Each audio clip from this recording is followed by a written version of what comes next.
If anything, I think being at CNN caused more of a strain on our marriage because I really couldn't be myself and I couldn't defend myself. Now I can defend myself. My therapist said, okay, and then I think you should go on an antidepressant. It's okay to have tough conversations. It's okay to unlearn some of the things that you were taught either by society or your parents or school or whatever it is. You? Don Lemon. You're a fucking moron, dude. Thank you, so are you. Except you've never heard anything I've had to say, and I've heard a whole bunch of what you've I'm glad had you to watched say. me. Sometimes you in a conversation, you may feel attacked, but listen and stop telling people what they need to do. What I got from being at CNN or wherever it would have been, it just happened to be CNN, and having the freedom to be able to do that and having a platform like that, I still get the same thing out of it from doing it in my living room. I was in it, and I realized to tell the truth and to have a voice. And that place was no longer the place for me to be able to tell the truth and have a voice. Can I say a bad word here? It fucks with you, right? Yeah. And so, but I never thought I'm different. I never thought my job was me. Do you like being famous?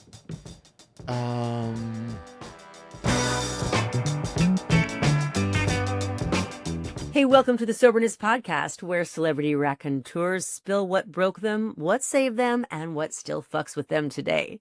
Whether you're sober, getting sober, or sober curious, I hope the stories you hear inspire you to free yourself from whatever it is that is fucking with you.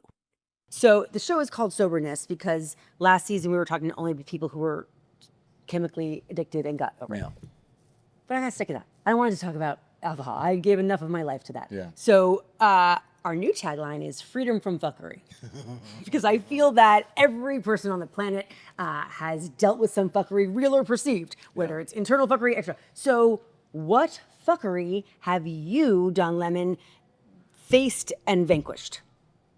Or are currently facing? I'm currently vanquishing and facing fuckery from, the likes of the right-wing podcast bros and the Megyn Kellys of the world who are, because I talk about things that they aren't so used to hearing people talk about, right? In ways, and I do it. You know how Gavin Newsom is giving Trump a taste of his own medicine, and people are like, genius. no, he needs to be more presidential, or right, if he's going to. And so I do the same thing when I talk about issues like political violence. And I say, you know what? We talk a lot about black on black crime. We talk a lot about, why aren't there two black parents in the home? What is going on in these black homes that these black boys or families in there doing? What is going on? And so I give it right back to them, and I say, you know what? The biggest perpetrator of political violence in this country are white men. Got that right. What's going on in those homes? Yeah, really. What are they doing about it? Why aren't we talking about, why don't you talk about that? Good for you. Because that's how you fix the problem, is by talking about it, but they don't, and then they deflect. Yeah, but black men create more violence. I said, that's not what we're talking about. So if we're having a conversation about cancer, don't bring in AIDS. We can talk about AIDS. That's a whole nother thing.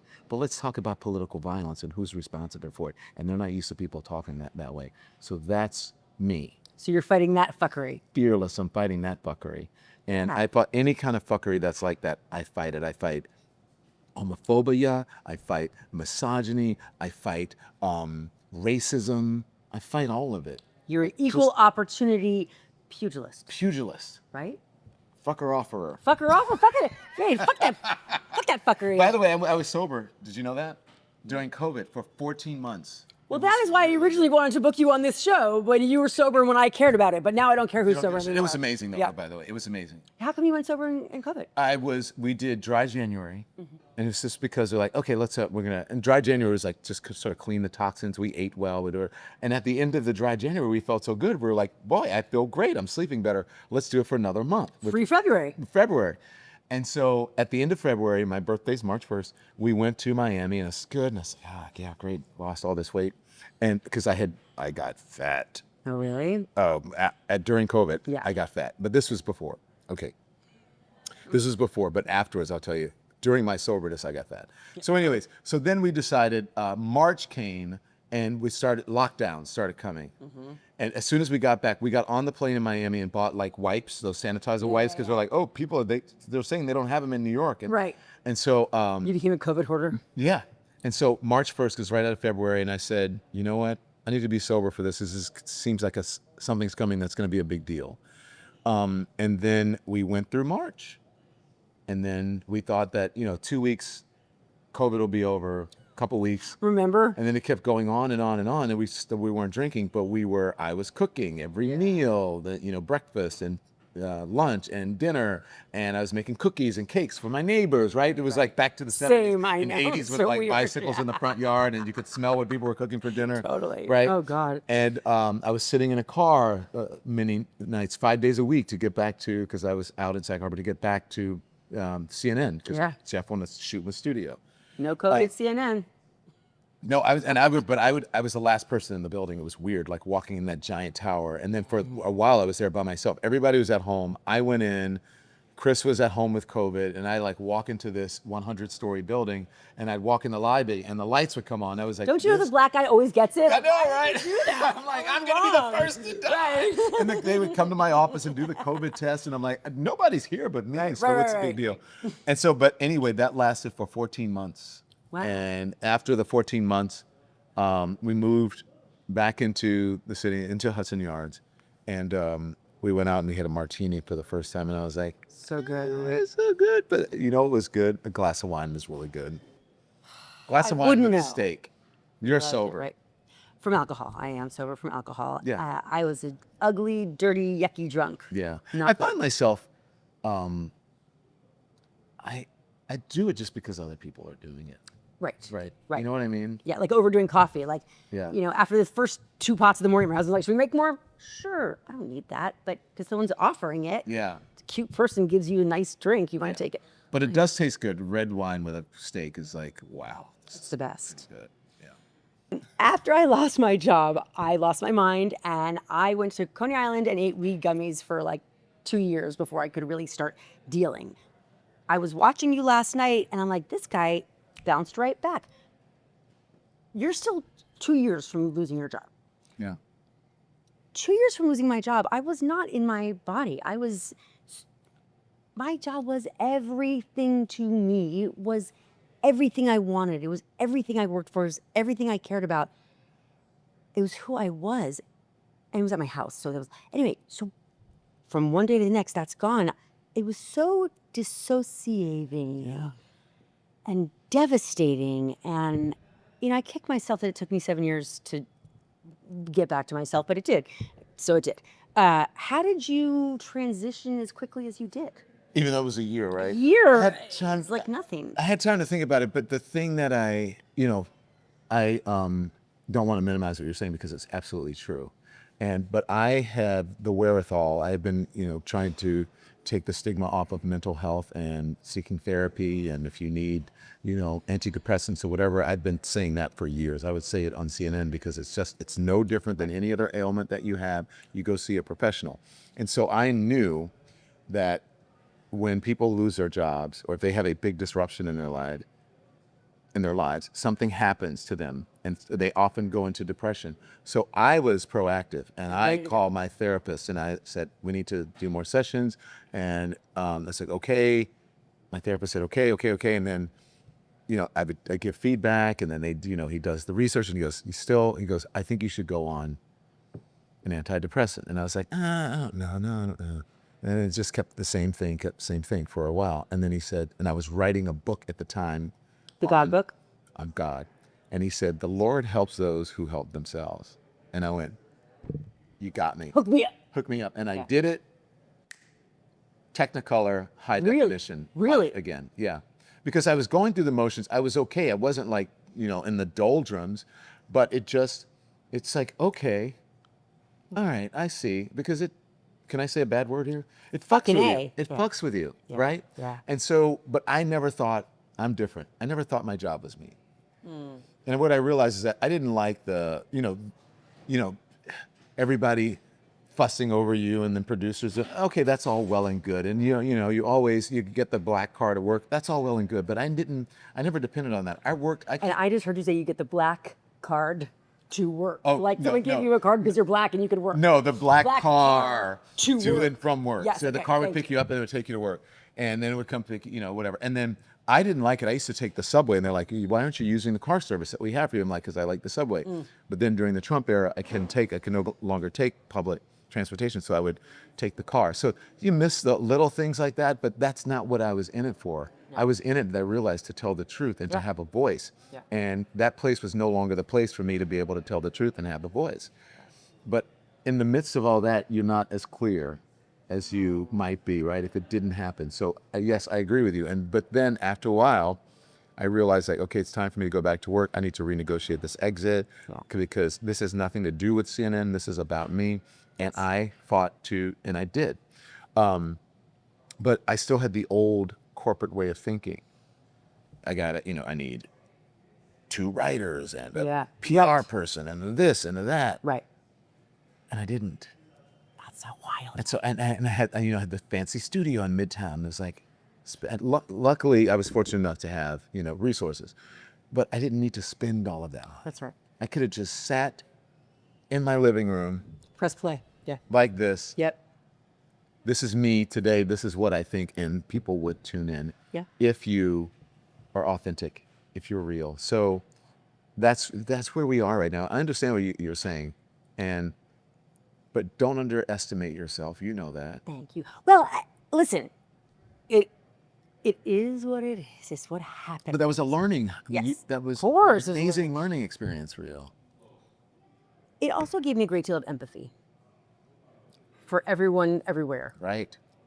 And I was really arrogant and caught up in my own thing, even though I thought I was so magnanimous and kind. Look, I'm welcoming all these stars into my house. Right.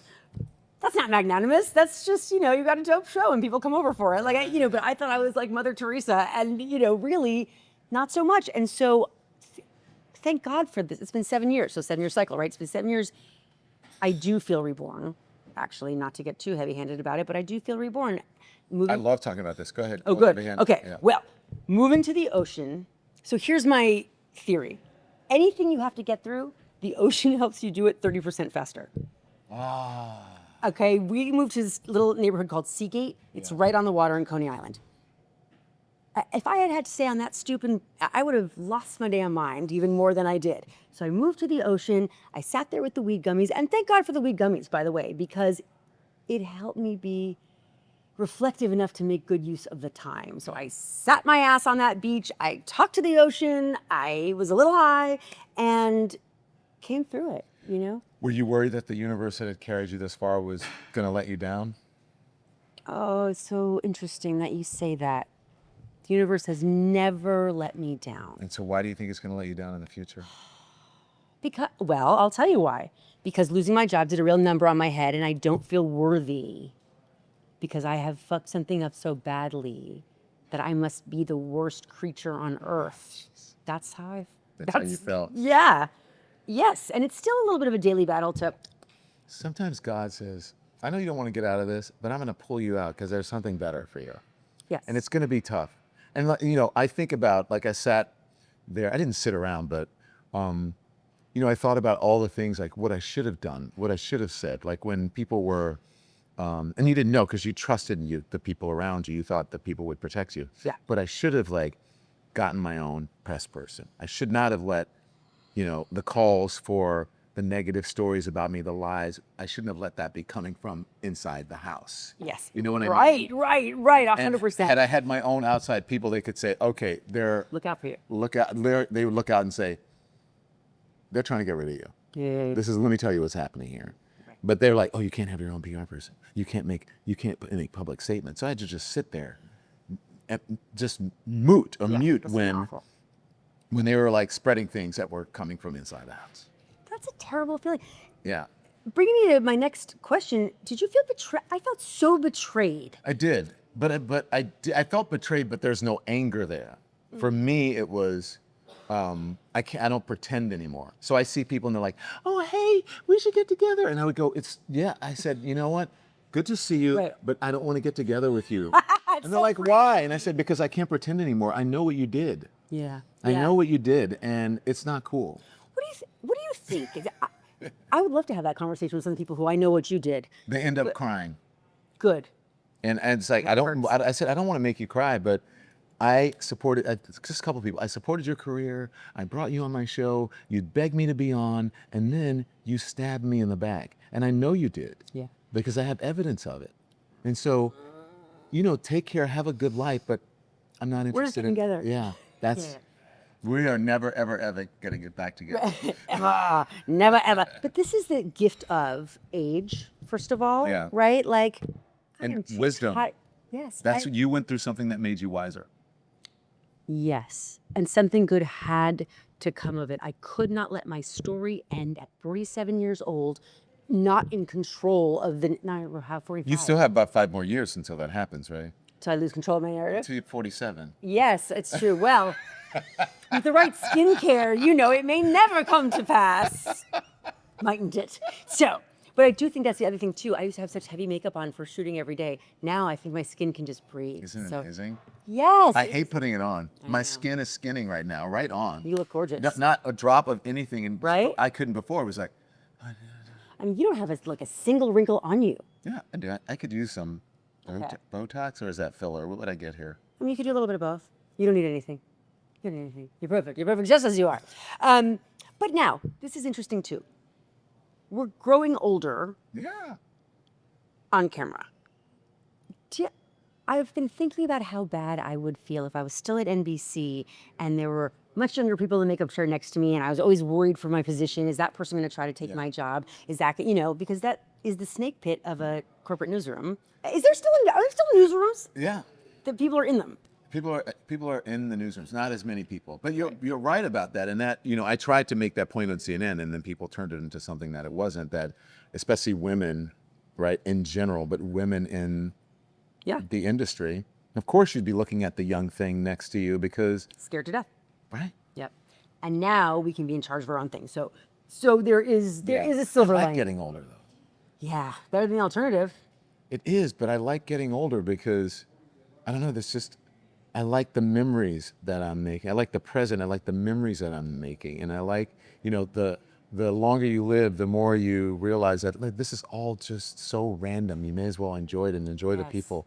And I've, gone through so much loss in the last couple of years. My one sister died in 2018. My other sister died in May of this year. Sorry. And, and these are the people who I have the longest memories with, right? Yeah. Even more so my mom. I know my mom is there, but you know how you bond with your siblings and you talk and you're like in your room and, and they make you do bad things and like, go over and do this when, and when I'm the baby. Yeah. So they're like the longest memories that I had. And I realized that life is really, really, really precious and really short. Yep, and so, really short. And just enjoy it. And so I love getting older because I can't wait to see what happens next.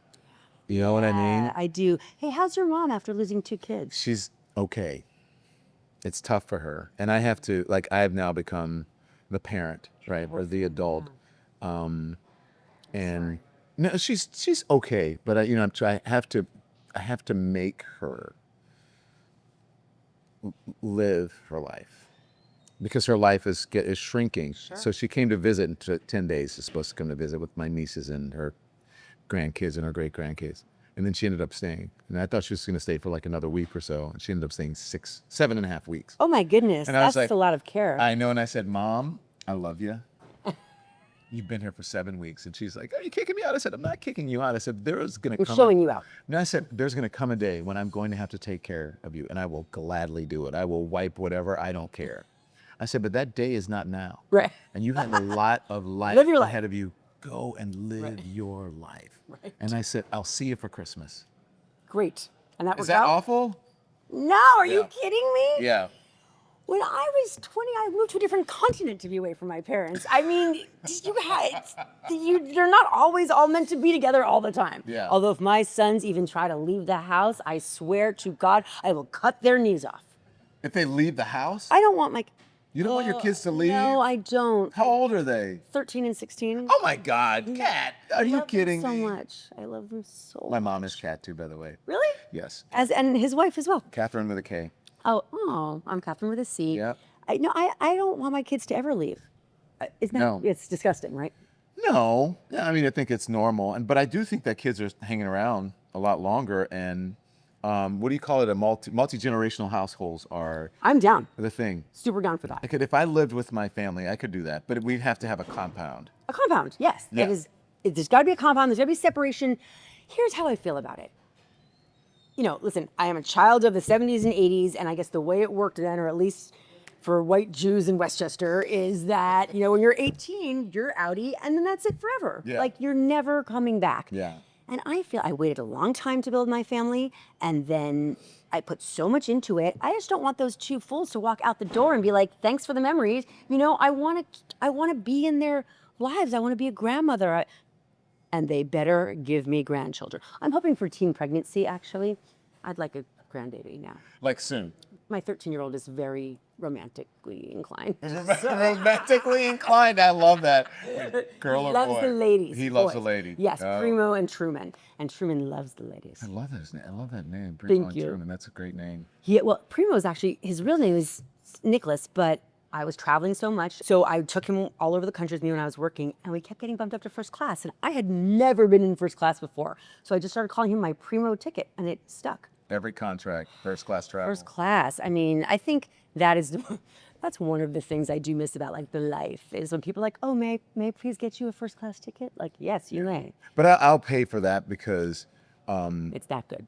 well, it's not even just that, because sometimes there's a short flight. It's okay if I go to DC or something, you have to, and if I have to go something that's breaking, I need to get there Right. immediately. Right. But usually when that happens, I got to do like the baseball cap and the thing. Yeah. Not that I think that I'm Brad Pitt or that famous, but then it's just like, hey, I need to ask you this.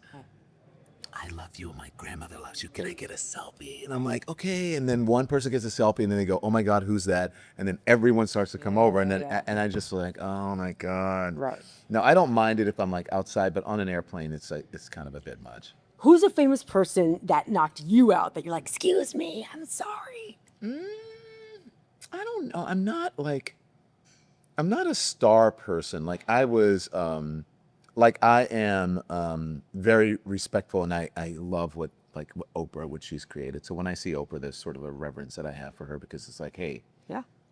look at what this woman, I almost said She a bad did it. word. I almost said the B, but Yeah, in a don't good do way. that. Look at what the Right. fuck she's accomplished. Yeah, 'Cause yeah, right. no one has done that. Right. And so my hall pass Yeah. was George Clooney. I was just like, I love George Clooney. So That's a good but now I'm like, he's a dear friend of a dear friend. And so I'm friendly with him in a mall, but I'm not friends with them.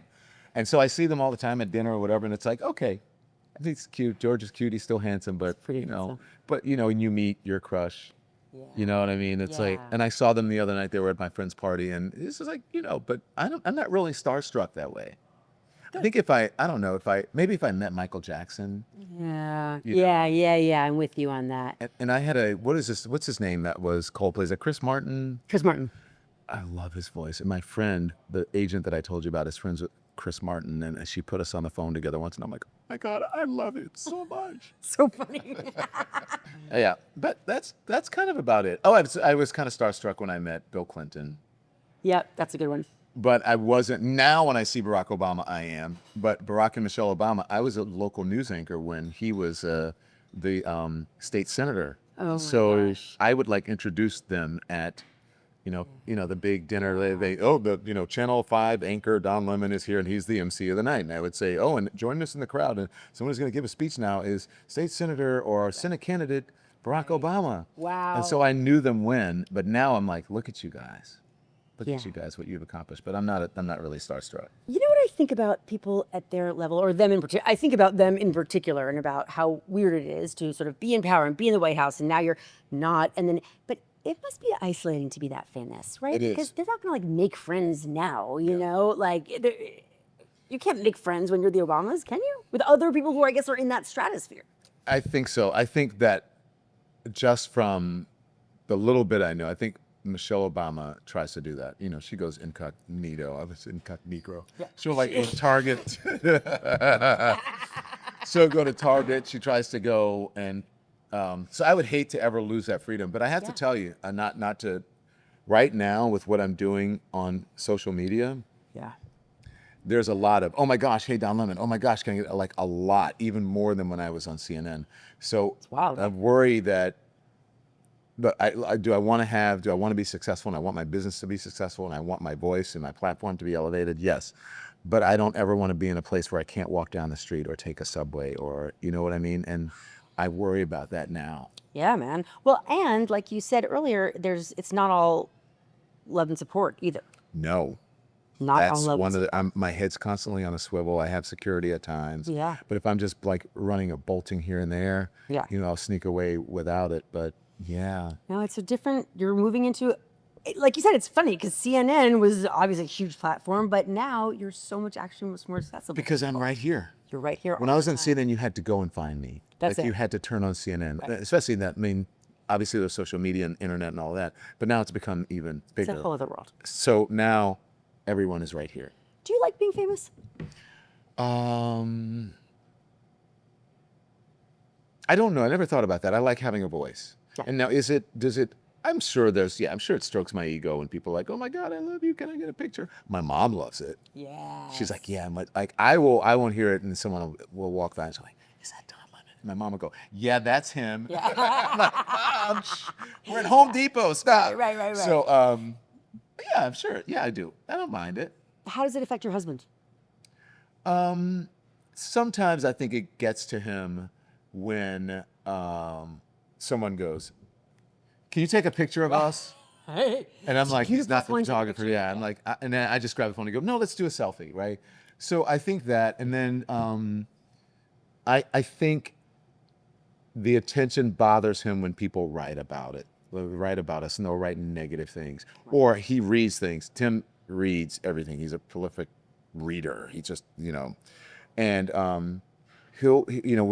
when I went through what I went through at CNN, he goes, I don't see how people can write this stuff that's not even true. And he got a very, very quick immersion into what happens with media. And ever since then, he just doesn't trust anything. So that affects him.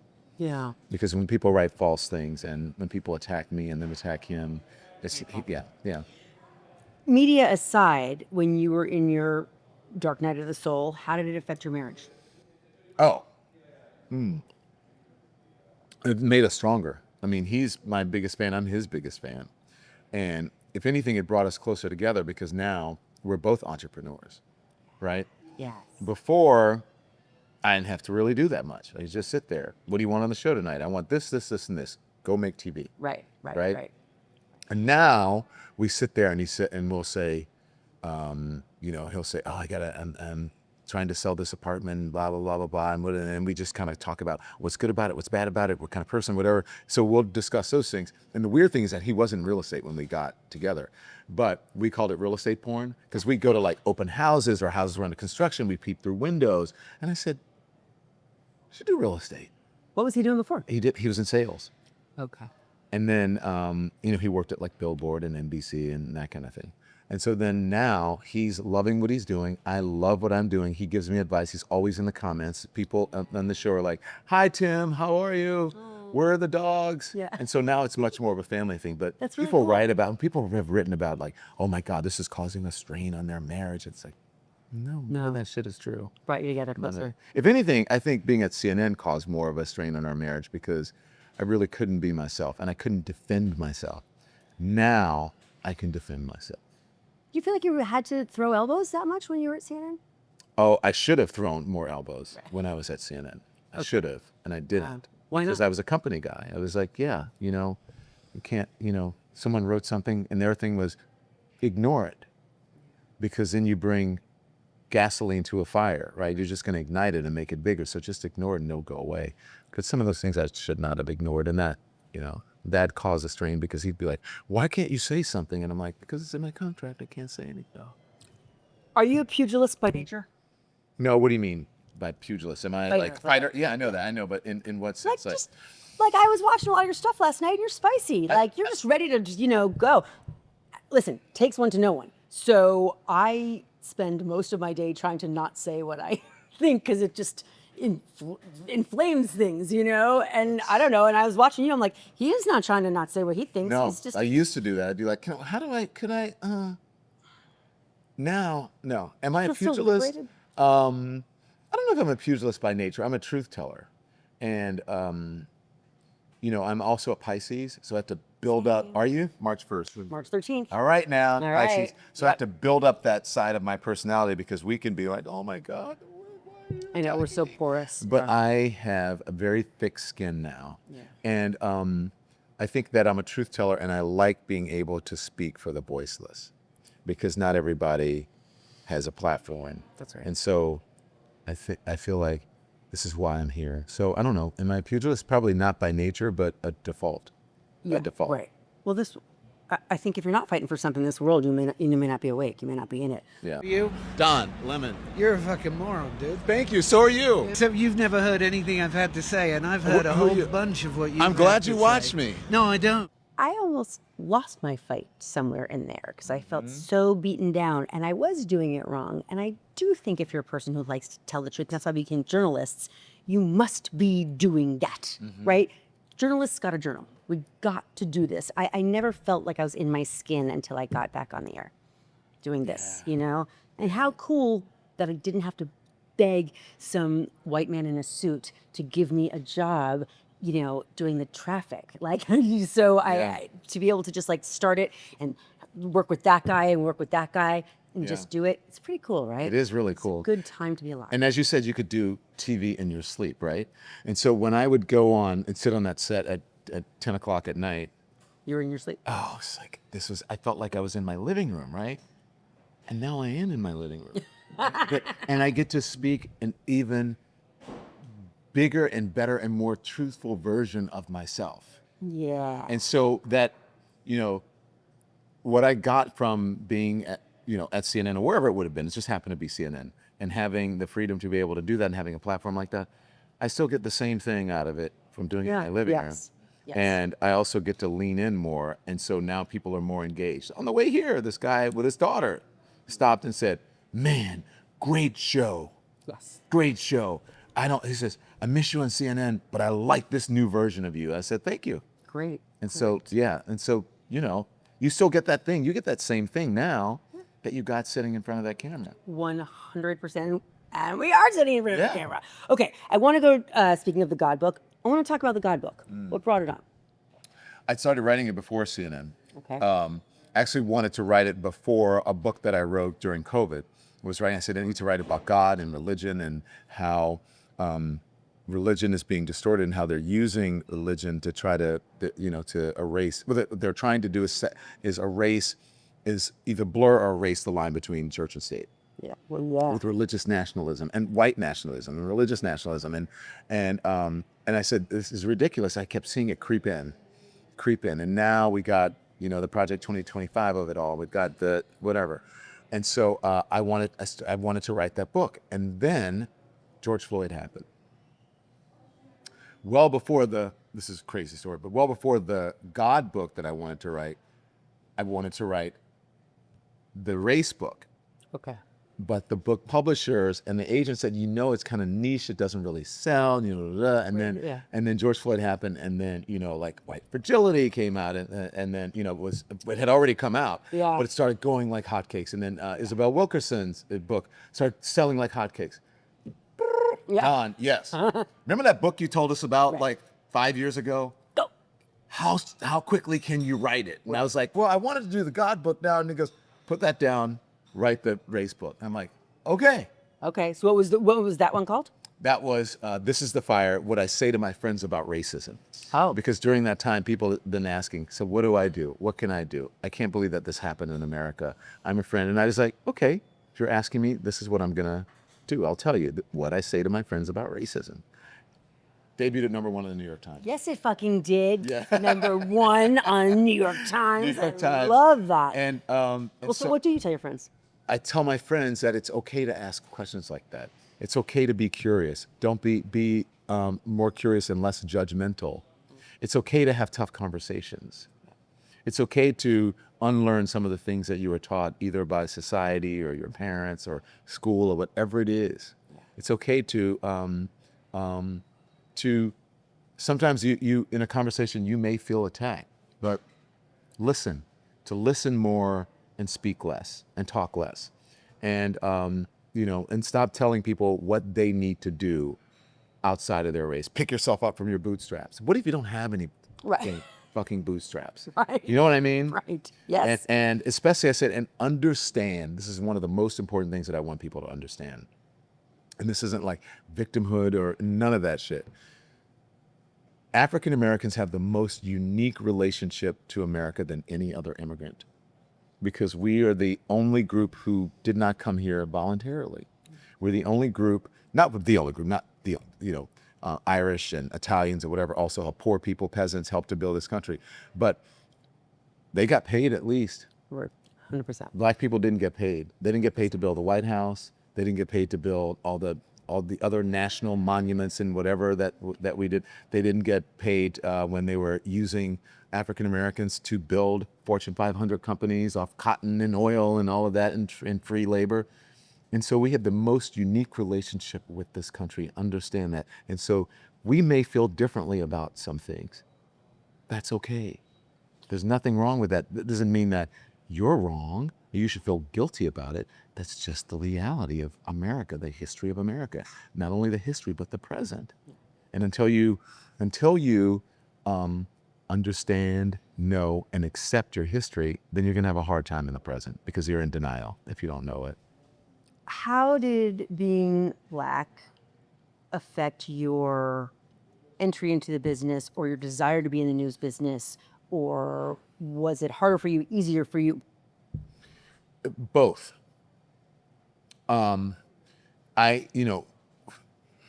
Because of, like, I'll say talent, because being in front of the camera was always very easy for me. Writing was always very easy for me. So because of that, I think it was easier. And then if you have someone like that and they say, oh my God, there's a Black guy, let's try him out here. But then you only go so far. Mm-hmm. Because at that point they're like, well, can a Black person lead a show? And they weren't like, you know what I mean? Can you do this? Can you do that? And they only saw certain roles. Mm-hmm. I didn't see myself as an anchor. Mm-hmm. I wanted to be like a correspondent I wanted to go to war zones. I wanted to report on the really hard shit. But they're like, okay, you're good looking, you're well spoken, you're smart, you can write well, sit in front of that anchor and be an anchor. Yes. But boring compared to boring. But yeah, only in the afternoon or only on the weekend. Right, you don't get the 11. See what I'm saying? I do. And if you did get the opportunity, it was just one person. So if there was a Black woman anchor at the station, it's like, okay, well then I'm never going to be the main anchor because they already have a Black woman next to her. Right. Right. And so so then you had that. But and then sort of how I feel about the world was not always understood. But then I got a great boss who got it, and he said, "You're good. I'm gonna give you an opportunity. I'm gonna try you here, and let's see what happens." Change your life. Skyrocket. Are you still close with him? Yeah. I send him flowers as often as I can. And anytime I can speak his name, I say it. But What's his name? Jeff Zucker. Oh. Wow. Yeah, Jeff Zucker. I know you may have a different relationship with him. I have no relationship with him because he didn't like me. So in fact, we had no relationship at all. Several times I was trying to move up, and he was like, "Yeah, I don't like her." So, but I'm glad you had a relationship. It's excellent. But anyway, he said, "You're good. I like you." And when I met him, I was working in Atlanta, and I was like, I can't, Oh, and also when I got the job at CNN, I was like, oh, no, not New York. I want you in Atlanta. And I'm like, why not New York? I'd like to be, in New York. No, Atlanta. So it's like, okay. So I was in Atlanta for 7 years, almost 7 years.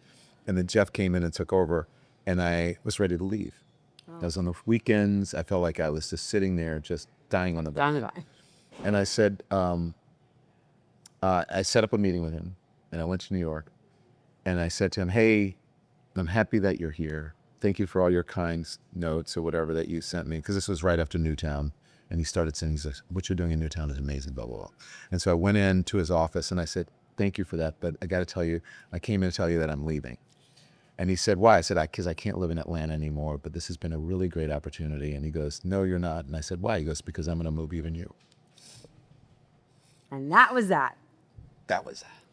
Now, at what point did you go from being a reporter, someone who reports on the facts that are out there, to almost a pundit, right? Someone who's speaking their own mind. And, there was a time when telling the news was telling the news. Yeah. And then it turned into, let me tell you what I think about the news. And then I become the news. So, a couple of things. I've always been very outspoken.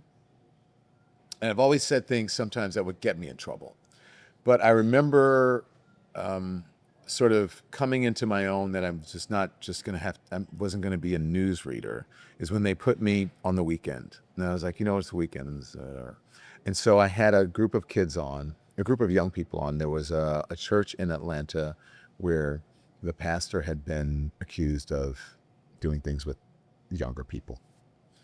And they came on and they said, well, pastor's not this. He wouldn't do that. How dare, why would anybody think that? And I said, you don't know that.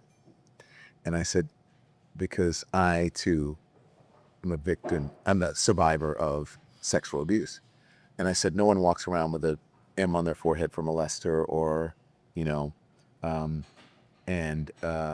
or P for pedophile, whatever. Yeah. And everyone gasped. And then I was like, oh shit, I just said that on TV. And I was like, okay, well, won't be a big deal. My phone started blowing up as soon as I got off the set. My boss called, and then another boss called, and then my mom called, and it's like, oh boy. And I'm like, oh, I'm gonna be fired. But instead, the reaction from the audience was like, thank God somebody's finally authentic about it. Yeah. And is telling the That truth. changed her. So I did that, and then someone asked me to write a book. About that experience? Just write a book about me and my journeys in journalism. And I wrote about it, and I got to the part, and sort of my life, like a memoir. And I wrote about moving to New York. And I was like, I got to tell why I moved to New York. I moved to New York because I couldn't be gay. I couldn't be myself. That was part of it. And so when I got to that part in the book, I was like, fuck it, I just got to write it. Yeah. And, if I'm going to have the same rules for myself as I have for people I interview on TV, is like, you got to tell the truth. That's right. I'm going to come after you. Ooh, yeah, that's a good point. And so I wrote about it, and I came out, and I was like, I thought I was going to lose my job, my audience, and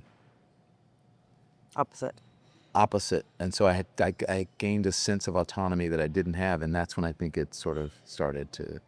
And then when I went into prime time on CNN, prime time is, you tell the news, but if you're going to be a primetime personality, that's what they call it. That's right. On cable news, Yeah. then you have to have a personality and you have to lean in. Yes, that's right. 100%.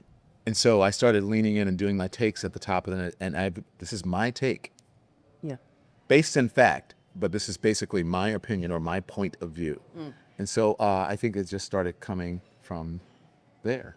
If I was like an anchor on, World News Tonight or Nightly News, Right. I wouldn't dare do that. Right. And you get so much trouble all the time. Right. Yeah, because that's not what it's about. What a special thing, to have had that opportunity to do that anywhere, really. But especially in a corporate environment, in corporate news, to be able to be an individual is a very cool thing. Yeah, And then it can go haywire. it can. I got a lot of guff in the beginning, and still now I do, because I don't think people are used to people like me being just giving it back to them with the same energy. I don't think that Yeah. Sean Hannity or Megyn Kelly or any of those guys are used to someone like me who they deem as a liberal, I'm not a liberal, to just give it right back. And there were no people who were sort of centrist in the middle, Yeah. who had that personality, who was giving it right back to them. Right. And so Well, being a centrist, you can give it in both directions. in both directions, I'd give it to the left and the right. Yes. I too am a centrist, by the way. Yeah. I feel there is no other way to be. If you are a sane person, I'm not saying that we're sane, or a smart person, and I'm not saying that we're smart, but it's We're never definitely just one neither of side or the other, right? Right. There's never, but our teeth are straight. But there's never just one side or the other, There's always the two Yeah. sides. You must be able Yeah. to look at two sides. That's just, Yes, but I don't believe in false equivalence, because I think right now we're in a don't even moment know what that where is. because something is bad on the left, that you must point out something bad on the right, or if something is bad on the right, that you must point out something that's it bad. could just on be the left. just bad on the, yeah. Some things are objectively bad. Yeah. Like, The president? well, yes, many of the things he does are Wrong. objectively bad, like inhibiting free speech, impinging on people's right to free speech. How about killing Africa? That's bad. Yeah. It's pretty bad. Yeah, or detaining people without due process. That's bad, Right. I don't have to say, well, he wouldn't have to do this if Joe Biden would have done something at the border. No, Right. that's bad. We should not be doing this in America. That's not what we're about. And so, or if he lies about something, you don't have to go, well, actually Kamala Harris lied too. Right. We're not triangulating here. No, so I don't believe in both sidesing everything. Agreed. But I do believe in looking at all sides of a story, as many sides of a story as possible. You have to. Right. You have to. There's any orthodoxy can go really wrong. Or cult. Or a cult. Although some of the cults seem all right, man. I don't know. Right? Like there's some cults where you just like hang out and have sex all day. Like, that seems like a good cult, right? Is that a cult or is that like a sex cult? Is that like a fantasy forum? Dude, A sex cult. Just what would that cult be? I'm just asking for a friend. But is it Nixium? I think it's called, right? Is that what it is? Yeah. I don't know. I heard it. Grinder? I don't know. But I'm happily married. I don't do those things, but I've heard from other people. Right. Can we just talk about that for 1 second? Sure. So, like, I'm a white straight lady. I've been married a long time. When I go to a different city, for example, and I'm staying in a hotel, my ass orders takeout and I watch Netflix and I go to bed. Yeah. Many of my gay friends are like, I was like, oh, how was, they order takeout too, or take in. Take in. Right. Delivery. They order delivery. Yeah, right. How was your time in Kansas? Yeah, it was boring. The conference sucked, but whatever. I got on Grindr that night and I met 2 guys. It was fine. Like, what is that? Met 2 guys and like came over. Look, Look, and it's a town where you don't know anyone. You're just gonna invite strangers into your hotel room, Yes. into the Quality Inn. I'm not gonna sex or kink shame anyone, but look, I know people who have partaken. That's not a part of my life, and I can never get on those things. And if I went up. My straight friend, who's a guy, actually got it on his phone so that I could go on there and look. This is before, yeah.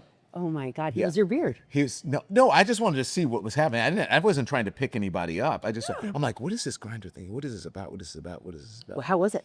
It was interesting because it's like you're on and like bloop, it's like someone's like a block away. How crazy is that? It is crazy, but Scary. that's not a part of my life anymore. But if someone wants to do that, you're like, hey, do it. Are you kidding? But the Dude, streets- Bob's your uncle. It's amazing. Go for it. You kidding? I mean, yeah. I would be scared to death. That's why I never bought drugs. Yeah. If you had like weed or something else fun, I would have it. But I never purchased it because I was scared to death. When I was in Ukraine for the war, with my photographer, we watched a Grindr hookup go down in the middle of the war zone. We were like, oh, I see what's happening. Soldiers from the other sides? It was. I'm not going to say, but it could have been like a soldier and a news media, or it could have been like 2 news. What didn't just happen once? Listen, man, Grindr is doing more to create peace in the world than Donald Trump. Look, And I hear he's doing a lot. you got to do what you got to do. And I was talking. you gotta do? I was talking to a friend who lived in a high rise. Yeah. During COVID, and he was like, "You would not believe." It was in this enormous building. dorm? Yeah, it was. Yeah. Sounds great. What I don't. The straight people do it too now. You guys have swingers and. You guys, I'm not part of like the straights. Well, you said I'm part of the gays. But you are part of the guys. I didn't write a goddamn book about mine. Don't be jealous because people are hooking up on Grindr, Cat. I don't want to hook up with anyone but my husband, but I am sort of jealous about the freedom of it all. Like, for me, a big night out is I'm like, should I get strawberry sorbet or a chocolate gelato? Like, that's my, range of things I choose from. But if you could just be like, oh, he's cute or she's cute, that seems amazing to me. I have a very traditional marriage, right? Very heteronormative. But I mean, if there came a point in my relationship where my husband broached that, or maybe like, should we go bring in some? Okay. What people do with 2 or 3 or 4 or 5 consenting adults do together, that's their business. It's their business. And it's legal. Right. Go for it. I don't even care if it's legal. Honestly, as long as no one ends up dead. Yeah. Right? Yeah. Legal. What? Oh, you mean you're talking about? I mean, do whatever the fuck you want. You're talking That's about what the institution, prostitution. any institution. The oldest profession in the world. No problem. I don't with either. Prostitution. I I think if it's consenting adults, now I don't like the sex trafficking of it all. No. But if it's a woman or a man and they are in their own thing and they're like, this is what I would like to do, Who among us doesn't use what we have to get Yeah. what we need? yeah, then go for it. I mean, look at the older ladies in their day, or the spinster ladies or whatever. They'd have what they call walkers. You know what a walker is? No, They I get like a don't. man or a gay man to just be on their arm, a straight man or a gay man to just be on their arm and take them to a ball or a dinner or a function. And many of those were gay men. And so they were getting it. paid for companionship. I mean, who knows if they seal the deal, but I'm just saying, Do you think? I'm sure. But they were called walkers. Do you have a price tag? Like, For what? if an old lady was like, I'd like to be my walker and come home for a happy ending. Oh, I don't know. You don't pay me money. If I see a hot old lady, I'm like, yeah, going come for on, that? yeah, why not? No I shame mean, not here. right now, right now. But if I was single, yeah. Me What's too. wrong with that? I would prefer an older person. Because I don't want. First of all, I don't want a fan. I don't want someone who's going to fanboy like some young person. And so an older lady would probably show me some things. Don Lemon, it's so funny that you're saying that right now. It's so weird because I, who never get hit on, ever, Yeah. ever, The young guys are hitting on you now. It's amazing. Same here. it's so crazy. Even when I was a young guys didn't hit on me. And now, You were a young guy? yes, it was wild. Yes. So much has happened since I was on Talk Stew. So, You were a young guy? yes, I was. Oh my gosh, you didn't tell me. Yeah, well, I had such good work, right? I told you, this is the best. So, no, Yes, and I that's the asked. thing. That's the thing. I Now. think we know something. Everybody wants a mommy and a daddy. Now the young kids are like, hey. Yeah. I'm like, no. I got a husband. Yeah. He's, They think we know something. And they You think we do- can pay we for do. something. Yeah. But I guess we do. So, okay, so this one cute guy, he looked like King Cudi, the Kid Cudi. Kid King Cudi. Kid Cudi. He's a really cute kid. And he was, anyway, hitting me. And I was like, I could be your mother. This is terrible. I want to put a picture. Let me do Kid Cudi. Okay. I just want to get a picture of this. And he I need a didn't- visual. Yeah. He's super cute. Is Kid Cudi married? No? I am. Yeah. I know Kid Cudi is. I just want to get. Yeah, okay, he's that's the cute, right? really. So it was one of these. Like I was standing there waiting for the train, and this King Cudi was like, Kid Cudi. Kid Cudi. So why do I keep saying that? Because to me, he's a kid. Yeah. Yeah. So he was like just one of those like Scooby-Doo double take things. Yeah. So I was like, all right, I'll take this one. That was you did the work there. And so finally, we were having this great conversation. Finally, I was like, I just need to ask you, why are you talking to me? And this is what he said. He said, Kat, young girls are afraid to make dirty jokes because they'll think they'll be labeled slut. Yeah. Young girls are afraid to tell me what they want because they think I'll think they're dirty. Older women are like, this is what I need you to do and do it. And it's clean and straightforward and you're in and you're out. And he made it sound like it was the best. It's true. That blew me away. That's That true. blew me away. And then I felt bad because I did have a lot of sex as a young person. Like, was I not good at it because I wasn't an older woman? I don't know. But I thought it was such an interesting. But you were practicing. A lot. It does make perfect. But I just thought that was so interesting. If I was young, I was not into old people. We're old people. When I was younger, I liked older men. Really? Yeah, and I liked older women. I mean, there was a time, when pay. You thought you'd be a whopper. Yeah. And so I was into women, and I realized, like, well, this one is, I kind of like this more. This is a person I want to have a relationship with. But but I also like younger. I've dated people who were 20 years my junior. I've dated younger people. What was it about? Tim is like 19, 18 years. Younger? Yeah. But I think it's appropriate. I'm in my 50s. He's in his 40s, early 40s. I'm in Fine. my late 50s, yeah. That's fair. Yeah. That's a good one. What is it about him that you're like, hey, it's going to be men and it's going to be him? Well, I think, nature kind of decided the men thing, but I met him and we were friends for a long time. And then I realized, like, okay, something was happening because he was dating someone. I was single. I was living the life of Riley. Here I was, they say, I'm a TV star. Whatever. Yeah, right.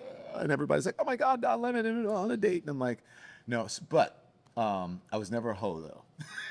I mean, because it just sounds like what you were describing is super I holy, was but not a hoe. I mean, I don't had judge my Don choice Lemon. of dates, but I was never a hoe. But sorry, it's okay to be a hoe. Scott LaRock had a ball. He is a super hoe. Sorry, it's a Yeah. BDP. Yeah. Anyway. I look. I would maybe one day I'm going to be a hoe. I don't know, but Why not? right? Why not? Isn't that kind of the theme of what we're talking about here? Like, Yeah. listen, until someone's paying us to not be hoes, Yeah. fuck everybody. Yeah. That's what I say. So, but and I dated. Let's just say I dated some young guys, but oh no. So Tim and I met at a restaurant. It was Friday night in the Hamptons, and Tim is from the Hamptons. He grew up there, but he's not like a ultra wealthy whatever. He grew up as actually A townie, yeah. a townie. Is that a bad word? No, I don't think it's. I think that's good because look, even when I was on CNN and even now, if we want to get into a restaurant in the Hamptons, Yeah, call him. call Tim. Because his family's connected to the community. Okay. His dad was the superintendent of schools at one point. His brother is the principal at the elementary school. His sisters work there. Like everybody So knows. his hot that shot family. anchor boyfriend couldn't do it. But Oh this yeah, guy I'd who be like, they'd be mowed like, lawns. it's 45 minutes for whatever for a table, and then he'd be like, Tim, hey, how are you? Oh, it's so good to see you. Whatever. Oh, come over there. And I was like, oh, we went to high school together. Right, that's it. You know what I mean? You're like, I'm Don Lemon. So we met at a restaurant and we started hanging out. Well, he had a boyfriend, and then I bought a house in Side Harbor. And he would come over in the morning. We'd go for a run, have coffee, and then I was like, and then he'd be there. He'd come over at like 9 in the morning. He'd be there at 9 p.m. at night, and we still were together. And I'm like, ooh, Yeah, something's up. something's up. And I said, they got to stop it. He said, why? I said, because not a homewrecker. And I like you, you're a good guy, but go have fun with your boyfriend and we'll be friends and I'll talk to you soon. And a couple months later, he broke up. He called me, we went on a date, and then the rest is history. Election night 2016 was our first date. No. Yes. No. Yeah. What a Oh, I have weird. stories. I know Yeah. it's weird because it was the big night of the Trump-Hillary election. And so we had everyone in DC, like our big folks, the Tapper and all the DC people wanted to do their DC thing. And so they said, okay, well then you just come over and the next day and you pick up the carpet coverage from there. I'm like, okay, so I had the night off. So I went to this fancy watch party at Cipriani down in, is it Soho? The financial district. Not the one down in the water, but it's a Cipriani that's like in Soho or Tribeca, whatever it is, down. Yeah. And so we went, and that was Andrew Cuomo was there, and Martha Stewart, and Miles Teller, and It's like a Star Wars bar just a of. bunch of. It was the party was given by. Epstein. No, I'm kidding. No, close. Harvey Weinstein. Ah! Harvey Weinstein. Seriously. I swear to you, if you go back, you'll look at there's a New York Post story Oh my God, that's so funny. that says seen at this watch party or something is, Don Lemon is there, but it's being Harvey Weinstein gave the watch party. Oh my God. Yes, and then so we were there. Tim walks in. We're our first date. We met each other down. We're like, he took the train, I took a car, and we met in the middle of the street. I'm like, hey, okay, let's go to this watch party. And you know how you have the small tables like that, and then they put a bigger top on it, so that you can serve more people. He sat down at this table, a little low table, kicked it over. Everything went flying across the room. Amazing. And everyone looks at us. I'm like, oh my God, I can't believe who is this klutz I'm going out with. Right. Oh, that's it. And then the rest of the night started to transpire, and everyone's like, oh, but she's got Florida, she's got whatever. And Tim and I was looking at my stuff from CNN, and I'm like, It's not going well. and I said, let's get the fuck out of here. Before there's some sort of a riot. So we went to a steakhouse and had dinner with my agent, and that was our first date. And then when we were sitting at the Polo Bar, and it was looking like Trump was going to win, and we said to each other, I don't want to sleep. I don't want to be alone tonight or whatever. This is crazy. So he came over, and then the next morning he woke up and he got on the subway because I lived in Harlem. He had my shirt on because he didn't have a shirt, a fresh shirt. And he goes, I was the only white person on the train, on the subway, and everybody was looking at me, and he goes, I just wanted to stand up and go, I didn't vote for him. It's not my fault. And so that's how such a our weird time. relationship unfolded. Oh, that's really nice. And then who proposed? He did. Wow. He proposed with, and I thought he was joking at first until I saw the lip tremble. And so he comes in my room, and he kept wanting to plan all this stuff for his birthday's like, we're going to go get a manicure. We're going to go do this. And I'm like, why does he care about my fingers from my hands? Of like, whatever it is. All right, fine. We'll go get a manicure, get a pedicure. And he's like, we're going to do this, and we're going to do that. And I'm like, okay. So I happened to have this Saturday off, and it was his birthday. And so he comes in the room with the dogs. And I was like, okay. And I'm in bed, and he gets on one knee, and he has a box in his hand. Did you drop something? Yeah, and then he has a box in his hand, and he goes, and I'm like, okay. I thought he was joking. And so he said, Don, I've been thinking about this and about that. He gave me the speech. And I looked at the collar and the dogs, and the dog, one of them said, the thing said, Papa, will you marry Daddy? And I was like, and then he gave me this ring. I do. And I said, oh my God, you're serious. I said, oh my God, Tim, you're serious. And I got down like out of the bed and on the knee with him. I said, oh my God. I grabbed him. I said, you're serious? Are you serious? He said, yes. I said, okay, sure. No, I said, are you serious? He goes, yeah. And I guess somebody goes, well, and I said, oh yes, of course I'll marry her. And the dogs were like, running around. And so that's the ring. I love it. It's really substantial. Yeah. Remember, he picked your style perfectly. And so he proposed. And I said yes on his birthday. You know what's so weird about that? My husband proposed on my birthday, and I also said, are you sure? Are you kidding me? Yeah. Like, really? Yeah. So, guess that's something else we have in common. Should I look at some of these questions that I wrote? All right. Well, we did maybe all of it, maybe we did none of it. But the question that I really have is, what's the mission? You're out there, you're yelling, you're screaming, you're doing this whole new thing. What's the mission? The mission for me is to every day. You mean work mission or life mission? Is there my a life. There. Yes and no. The life difference is to get up every day and enjoy, lead my best life, and just to lead with authenticity. And what I think about as I'm approaching, because I do a morning show, right, and then I come back and I do an evening show live. This is the hardest working man in show business right here. And I said, what can I provide for my subscribers, the people who are watching and tuning in, my members, that they're not going to get anywhere else, and not going to get the authentic me. And I want to give them something different than they're going to get. And I want them to go away feeling empowered, that they have a truth, that they can, what's the reckoning? Mm-hmm. How do we deal with the moment that we're in right now? Mm-hmm. And so that's my thing is just to be authentic and to tell the truth and to empower people every day and to be fearless, to be fucking fearless. And why is that the mission?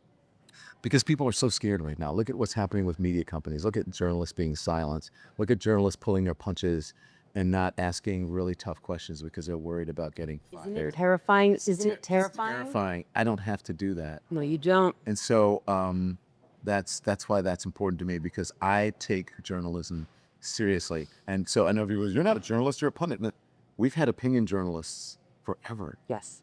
Right? And Correct. So what do you mean I'm not a journalist? I went to school for it. I worked at the one of the biggest, if not the biggest news organization in the world. What the fuck are you talking about? Right. Like, don't try to belittle me because you're insecure about yourself or you're trying to make me feel bad about myself. I know who I am and what I am. And so with that, that's what I offer. Fearlessness, a voice for the people.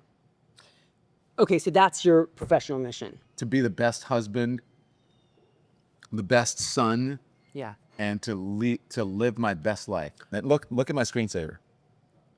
That's my sister from high school. And I switch it back and forth between my two sisters. And I found this picture when we were planning her funeral of her in high school. And I remember this person. Yeah. I remember this person being in the dance troupe and her saying, get out of here, when she would be practicing with her classmates and girlfriends in the living room. And I'd be like, I can do that move. I was this little kid. She's in high school. We had I don't know if you remember the big stereo that was as big as a... I remember, of course. And you put the needle down and they'd be practicing this thing. Yeah. Yeah.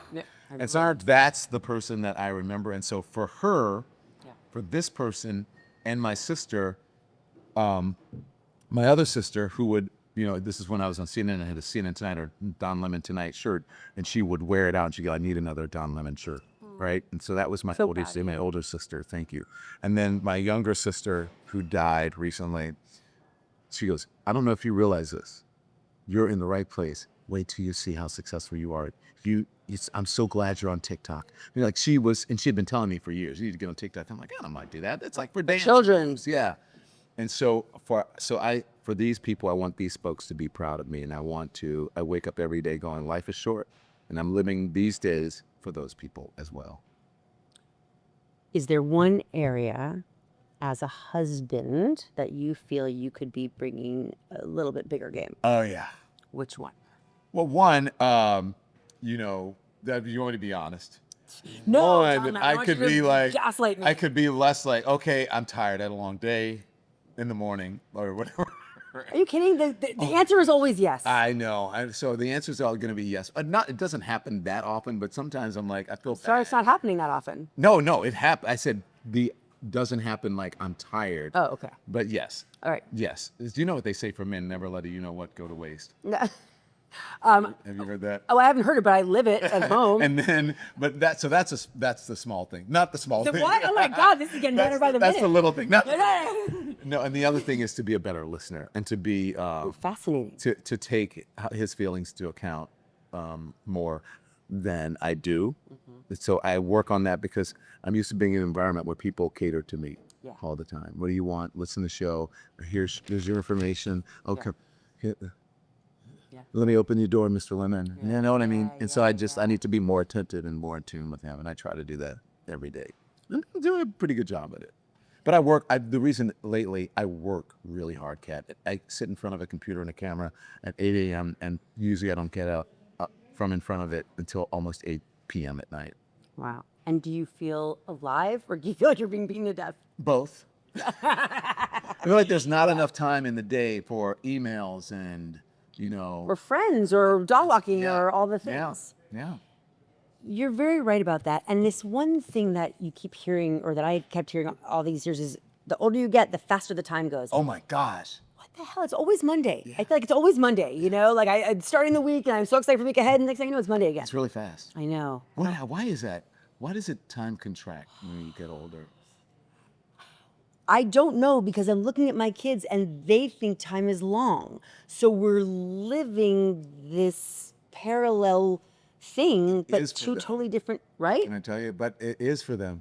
The reason that they get so upset about things is because they haven't experienced. There's not that much time behind them. Yeah. And so mortality hasn't even entered their brain or psyche, right? No, thank God. And so for us, we're like, we've been through some things. We've lost some people. And so I think we don't have as much runway as they do. And so I think that's that's interesting, right? The runway is longer. And you're just like, whoa, that's coming fast. It's coming fast. Boom. So I think that's my analogy, is that's why it feels like it contracts. All right, let's leave on this note with the kids. So, my sons are not white. My older son was born when Obama was in office. Mm-hmm. Now they are the hated, right? We're institutionalizing racism. We are taking out any advantage, I don't know what the right word is, any programs that could have helped them out. What do I tell my black sons about growing up in America right now? What does their government think about them? What do the police think about them? What should they do? Because I can talk to them blue in the face, but this is a white face. What does the government think about them, and what does police? What is the police? I didn't hear that part. Well, I would tell them, congratulations, you have a great mom. Well, I would tell them that too. Lucky enough, you've hit the parental lottery. I would say that to them. And I would also say to them what I say to all of the young people I talk to, is that don't let other people otherize you. Because and don't worry, it's a cliche of what other people think about you. What matters is what you think about yourself, and it also matters what my mom thinks about me. So as long as I'm making myself proud and my mother proud, then I'm okay. Bad things are going to happen. It happens to all of us. You're not going to be treated fairly in the world. That's just the unfortunate circumstance of that's reality. Yeah. Okay. And so I tell people, young people, worry about being excellent, and let the old heads like me worry about the bigots, the haters. Yes, I love it. We know how to deal with it. Right. When you have an issue with those people, come to us. Yeah. You don't have to fight it in the streets. Yeah. You don't have to. If a bully, does something to you, then I want you to fight back. And I don't mean that necessarily physically, right? Oh, I do. Knock his goddamn block off. That's what I think. Fuck that guy. That's what I'm saying. But if it comes to that, then yes, defend yourself, but stand up to a bully. And so right now we have a bully in the White House. Yes, we do. Right? And so you can stand up to that person. You can go to marches. You can do whatever. You can stand up with your voice. You can put it on social media. You can do whatever. You have a right to free speech. Yeah. And so, and surround yourself with community. And then the police, that's a whole nother show that I was worried about police before this, but now with, gathering people up and beating them up with impunity from ICE agents and that, it's just, and no due process. It's concerning, especially to people of color. But I would tell them, if you're in that situation, especially with someone with authority, that's when you don't fight back. You just say, okay, I'm good. My hands are here. Yeah. I'm here. I'm here. I'm here. I'm here. Yeah. Okay. Let them take you to jail. Shut the fuck up. Shut the fuck up. And let me come get you with the attorney, because then that person's going to go to fucking jail, or they're going to be sued to smithereens. Right. That's what I would say to them. I feel like if you were a parent, you'd be the same kind of parent like I Yeah. am, because that's pretty much what I tell them. So good. But I think you're having you as a mother. They should know their self-worth. I hope Because so. yes. I hope so. I love them so much. But yes, but you surround them with. I wish that every black kid had an upbringing that was similar to mine. I went to an all-black Catholic school, I was Yeah. surrounded by blackness. People taught me about history. I knew about Juneteenth. People were like now just discovering that. I knew about every black holiday. It was every month was Black History Month for us. Don Lemon, you're pulling on my heartstrings a little bit, because my sons are black men in a white world. Mm-hmm. My husband and I are white. We, listen, I believe that those children and my husband and I were fated for each other. We were meant for each other, and that's that. So I'm not questioning. There were no decisions made. It wasn't a decision. It was we came together. But they are black men in a white world, and every now and again I think, oh, am I doing them a disservice? But then what am I going to do? Move into an all-black neighborhood and where no one's going to? I don't know. I don't know. To do that, but you can, there are leagues you can go to. You can do a baseball or soccer league or whatever. There are things that you can do, but that's also an advantage too, right? It may be a disadvantage that they don't have that sort of connection to the black community, which you should try to do that. Honestly, you should.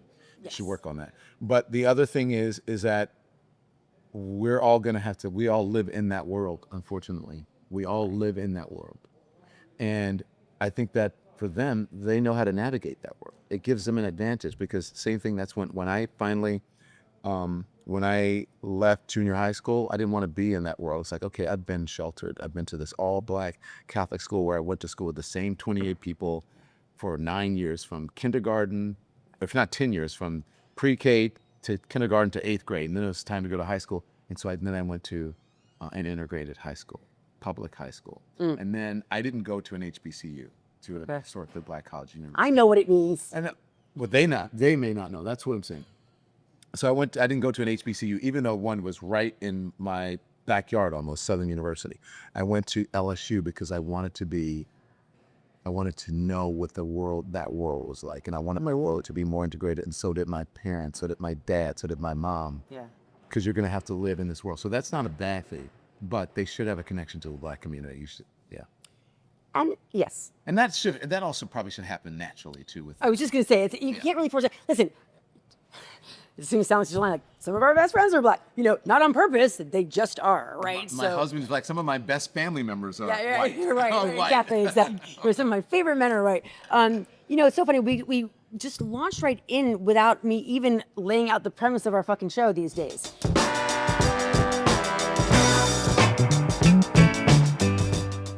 Hey, real quick, if our episodes, The Sober Life or Freedom from Fuckery connects with you, share it with anyone that you think would also benefit. As a self-funded podcast, it would mean the world for you to rate and subscribe or follow our podcast whenever you can. This helps our team find new amazing guests and continue improving our episodes for you. Thank you so much.